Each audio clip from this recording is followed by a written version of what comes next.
बिस्मिल्लाहिर्रहमानिर्रहीम। अस्सलाम वालेकुम। क्या हाल चाल है तमाम दोस्तों का। उम्मीद करता हूँ कि सब खैर वफ़ियत से होंगे। आज हम MTH 501 का लेक्चर नंबर 10 जो है वो करेंगे। लेक्चर शुरू करने से पहले आप सबसे रिक्वेस्ट है कि मेरे चैनल को सब्सक्राइब करें, वीडियो को लाइक करें और शेयर ज़रूर किया करें।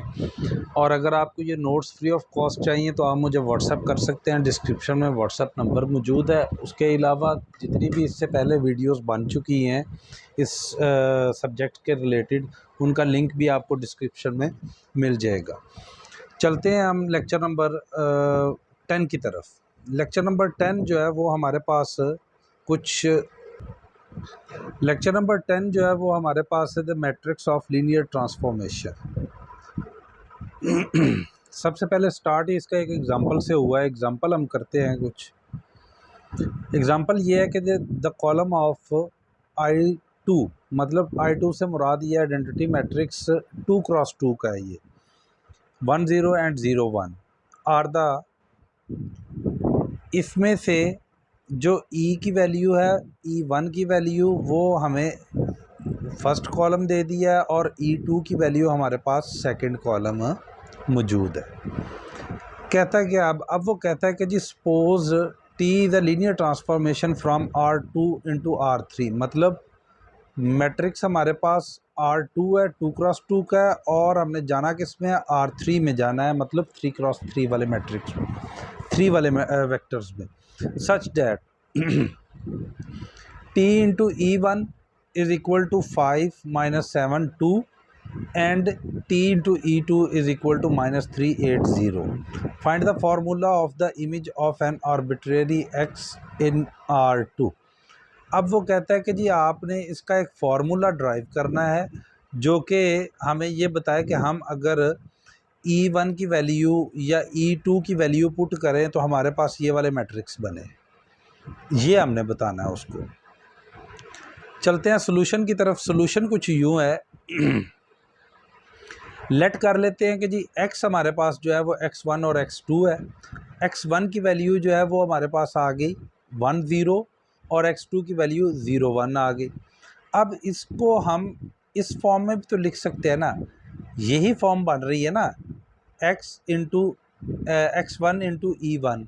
ये जो वैल्यू है ये E1 की वैल्यू दी हुई है ना हमें, और ये वाली वैल्यू E2 की वैल्यू दी हुई है। ये ज़रा देखें, ऊपर मैंने लिखा भी हुआ है कि जी ये वाला, ये देखें, ये E1 है और ये E2 है। ठीक हो गया, E1 एंड E2। अब हमने किया क्या कि हमारे पास जो है ये वाली इक्वेशन, इसको हमने यूज़ करके ये इक्वेशन ड्राइव कर ली। T is a transform. अब T ऑफ x जो है वो हमारे पास हमें पता है, हमने पिछले लेक्चर में भी एक फार्मूला पढ़ा था कि जो कांस्टेंट होता है वो बाहर आ जाता है और जो ट्रांसफॉर्मेशन का फंक्शन होता है वो अंदर रह जाता है। T of x is equal to x हमारे पास क्या है जी, x1 और x2, और T ऑफ E1 और T ऑफ E2 इसकी वैल्यू उसने हमें गिवन दी हुई है, ये वाली।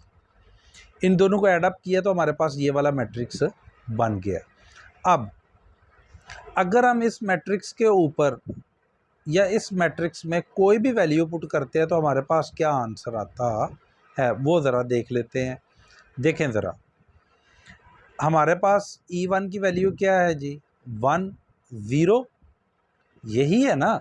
तो अगर हम 5x1 की जगह पर 1 पुट कर देते हैं, मतलब 5 इंटू 1 आ जाएगा और -3 इंटू 0 आ जाएगा, x2 वाला जो कंपोनेंट है। ठीक है, तो हमारे पास ऊपर क्या बन जाएगा, 5, ये 0 हो जाएगा। इसी तरह ही ये -7 बन जाएगा। अगर आप 1 पुट करते हैं, x2 की जगह 0 आएगा तो वो 0 हो जाएगा, और यहाँ पर 2 आएगा। तो इस मैट्रिक्स को यूज़ करते हुए ये हमने एक जनरल फार्मूला बना दिया कि इस मैट्रिक्स को यूज़ करते हुए आप ये वाले मैट्रिक्स वापस बना सकते हैं। इसी तरह ही x2 वाला भी बन सकता है। अब ज़रा आगे चलते हैं। आगे एक थ्योरम है। थ्योरम में वो ये कहता है कि let transformation Rn to Rm, Rn space से Rm में जाना है, be a linear transform, then there exists a unique matrix such that T of x is equal to A of x for all x in Rn। थोड़ा सा इसको समझ लें नीचे इसकी एक्सप्लेनेशन है, ये समझिएगा। A matrix of m cross n whose jth column is the vector of t of e j. अब अगर आपके पास एक मैट्रिक्स है तो उसका जो जेथ कॉलम होगा वो आपके पास t of E of G होगा, where E of G is a jth column of the identity matrix. अब इसको थोड़ा सा मैं ना एग्जांपल के साथ आपको समझा देता हूँ।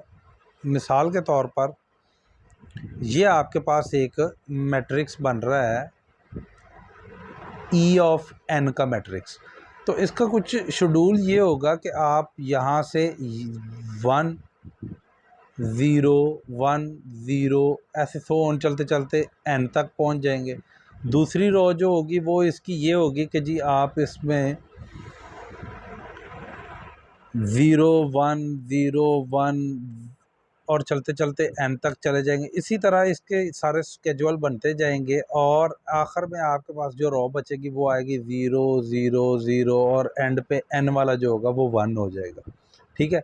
अब ये जो पहला कॉलम है ये E1 है, दूसरा कॉलम E2 है, तीसरा कॉलम E3 है और ये वाला E एंड वाला जो है वो EN हो गया। ठीक हो गया। स्पेस कम है इसलिए थोड़ा सा लिखने में प्रॉब्लम हो रही है। यहाँ पर मैं आपको फिर एग्जांपल समझा देता हूँ। ये देखें,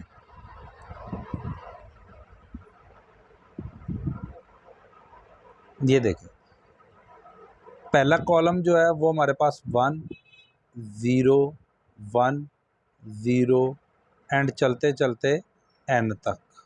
ठीक हो गया। दूसरा कॉलम हमारे पास क्या आएगा जी, वो आएगा हमारे पास 0 1 0 1 एंड चलते चलते एन तक।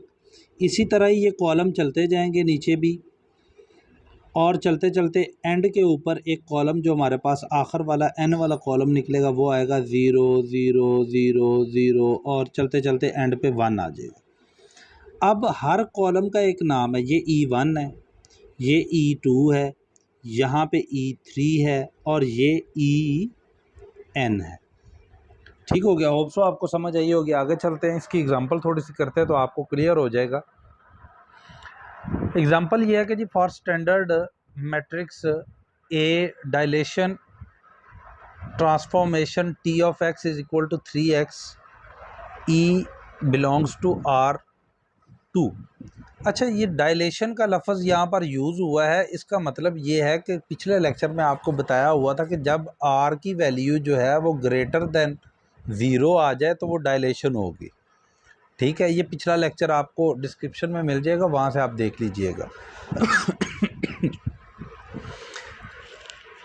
अच्छा, अब ज़रा इसको थोड़ा सा समझिएगा कि जी ये कह क्या रहा है। कह ये रहा है कि जी उसने टी ऑफ ई ऑफ 1 जो है वो हमारे पास है 3 इंटू E1, मतलब टी ऑफ एक्स है ना, तो टी ऑफ एक्स की जगह हमने E1 पुट कर दिया तो इधर भी एक्स की जगह E1 आ जाएगा। तो ये हमारे पास जो मैट्रिक्स बनेगा वो 3 0 का बनेगा। कैसे बना ये ज़रा समझ लीजिए। 2 क्रॉस 2 का मैट्रिक्स है ना, तो 2 क्रॉस 2 मैट्रिक्स में हमारे पास 1 0 और 0 1 आता है स्टैंडर्ड फॉर्म में, मैंने अभी आपको थोड़ी देर पहले बताया हुआ है। तो अगर हम कॉलम 1 को E1 कंसीडर करते हैं और कॉलम 2 को E2 कंसीडर करते हैं तो E1 को अगर आप 3 से मल्टीप्लाई करेंगे तो यही मैट्रिक्स बनेगा और E2 को आप 3 से मल्टीप्लाई करेंगे तो ये वाला मैट्रिक्स बनेगा। ठीक हो गया। और ओवरऑल क्या मैट्रिक्स बन जाएगा हमारे पास, वो ये वाला बनेगा। इन दोनों कॉलम्स को इकट्ठा करके एक मैट्रिक्स बना दिया तो हमारे पास ये वाला मैट्रिक्स बन गया। एग्जाम्पल नंबर 3 है। एग्जाम्पल नंबर 3 में वो ये कहता है कि जी लेट एल, मतलब ट्रांसफॉर्मेशन का नाम टी भी रख सकते हैं, एल भी रख सकते हैं। एल है R3 से R3 स्पेस में is the linear operator defined by, ये उसने हमें ऑपरेटर एक दे दिया है। Find standard matrix representing L and verify L of x is equal to A of X. Solution इसका हम थोड़ा सा समझ लेते हैं। सोल्यूशन ये है कि the standard matrix A shows L is a 3 cross 3 matrix whose columns are. अब ज़रा देखें, हमारे पास जो मैट्रिक्स बन रहा है, जो जर्नल फॉर्म बनी थी वो मैंने आपको पीछे थोड़ी देर पहले बताई हुई थी कि E1 की जो कॉलम है वो 1 0 1 0 1 0 एंड अप टू n, और E2 का जो कॉलम होगा वो 0 1 0 1 0 1 अप टू n, और इसी तरह चलते चलते जो पेयर्स बनते जाएंगे और एंड वाला जो पेयर होगा वो 0 0 0 0 और एंड पे n पे जाकर 1 हो जाएगा। तो हमने उसने 3 कॉलम कहे हैं, 3x3 का मैट्रिक्स उसने कहा है, मतलब R3 में हमने रहना है। तो हमने पहले 3 उठा लिए, LE1 LE2 एंड LE3 उठा लिए। अब LE1 जो है वो हमारे पास क्या है जी, वो हमारे पास है 1 0 0 एंड अब हमने क्या किया कि जी जो x1 है, सॉरी, जो हमें उसने गिवन दिया हुआ है फॉर्मूला, ये वाला दिस फार्मूला, इसमें हमने वैल्यूज़ को पुट किया। तो x की जगह पर 1 लिखा और y की जगह पर 0 और z भी 0 है हमारे पास। तो हमारे पास जो कॉलम 1 आएगा वो ये वाला बनेगा, इसी तरह ही कॉलम 2 हमारे पास ये वाला बनेगा, इसी तरह ही चलते जाएं तो हमारे पास कॉलम 3 जो है वो ये वाला बन जाएगा। अब इन सारे कॉलम्स को, ये वाले कॉलम्स को इकट्ठा करके हमने एक मैट्रिक्स बना दिया, वो ये है।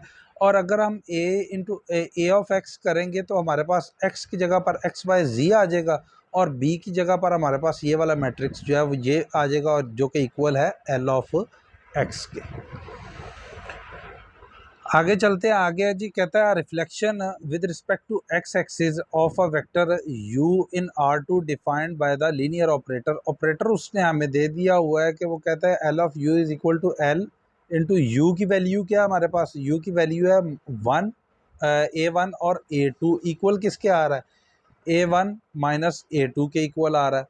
वो कहता है कि जी 2x2 का मैट्रिक्स है ना, तो हमने LE1 और LE2 फाइंड आउट करना है, R2 में जो रहना है। तो LE1 जो है वो हमारे पास 1 0 आएगा, और 1 0 आपको पता है कि जी अगर आप इसकी वैल्यू A1 की जगह और A2 की जगह वैल्यू पुट करते तो आपके पास ये वाला मैट्रिक्स बनेगा। इसी तरह ही L2 का मैट्रिक्स जो है वो ये वाला बन जाएगा। ठीक हो गया, क्योंकि A2 की वैल्यू हमारे पास माइनस में है, तो इसलिए ये माइनस का मैट्रिक्स बन रहा है। अगर आप देखें ना, A1 की वैल्यू जो है वो 1 पुट करते हैं और A2 की वैल्यू माइनस A2 की वैल्यू आप 0 पुट करते हैं तो वो तो 0 हो जाएगा। और यहाँ पर अगर आप माइनस A2 की वैल्यू 1 पुट करते हैं तो आपके पास -1 आ जाएगा।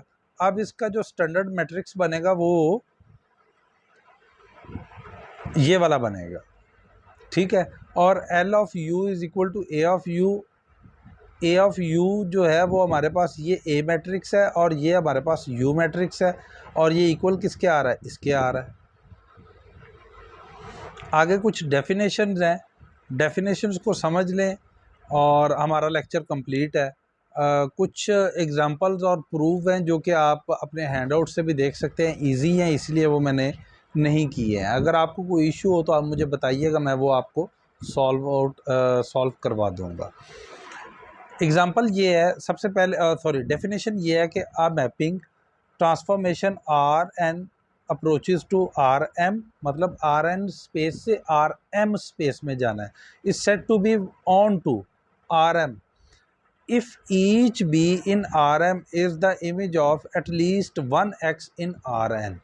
ऑन टू फंक्शन की डेफिनेशन जो है वो ये है कि अगर आपके पास दो फंक्शन है, जैसे कि एक ये और एक ये है, यहाँ पर b है, ये आर एम है और ये आर एन है, ठीक है। यहाँ पर b है और यहाँ पर x है, तो b का एक प्री इमेज x में मौजूद है ना, आर एन में मौजूद है, तो ये हमारे पास ऑन टू फंक्शन बन जाएगा। नीचे इसकी थोड़ी सी डिटेल में लिखा हुआ है जो कि आप खुद पढ़ लें, वीडियो लंबी हो जाएगी। आगे है जी डेफिनेशन, दूसरी डेफिनेशन है, वो कहता है कि जी a mapping transformation R n to R m is said to be 1 to 1 if each b in R m is the image of at most 1x in R n. वही बात कि ये आपके पास दो इमेज है और दो फंक्शन है, एक आर एन और एक आर एम। यहाँ पर बी की जो वैल्यू होगी उसका इमेज एक्स में भी मौजूद हो, मतलब आर एम में जो बी की वैल्यू होगी उसका इमेज आर एन में भी मौजूद हो, तो उस फंक्शन को आप 1-to-1 फंक्शन कहते हैं। इसके अलावा एक और फंक्शन था जो कि मैं लिखना भूल गया हूँ, वो फंक्शन था 1-1 फंक्शन। 1-1 फंक्शन के बारे में मैं आपको थोड़ा सा बता दूं कि अगर आपके पास यहाँ पर आर एन में एक्स है, एक्स वाई कह लो, उसके बाद जी कह लो, तो ये सारे जो हैं ये इकट्ठे होकर अगर इनका इमेज एक ही बने एक आर एम में, तो उसको हम 1-1 फंक्शन कहते हैं। इन सब को इकट्ठा करके एक इमेज बनाया जाए तो वो 1-1 फंक्शन बनता है। उम्मीद है आपको लेक्चर की समझ आई होगी। अगर ये नोट्स आपको चाहिए तो डिस्क्रिप्शन में मेरा व्हाट्सअप नंबर है, आप मुझे व्हाट्सअप कर सकते हैं। Thank you very much. अल्लाह हाफिज़।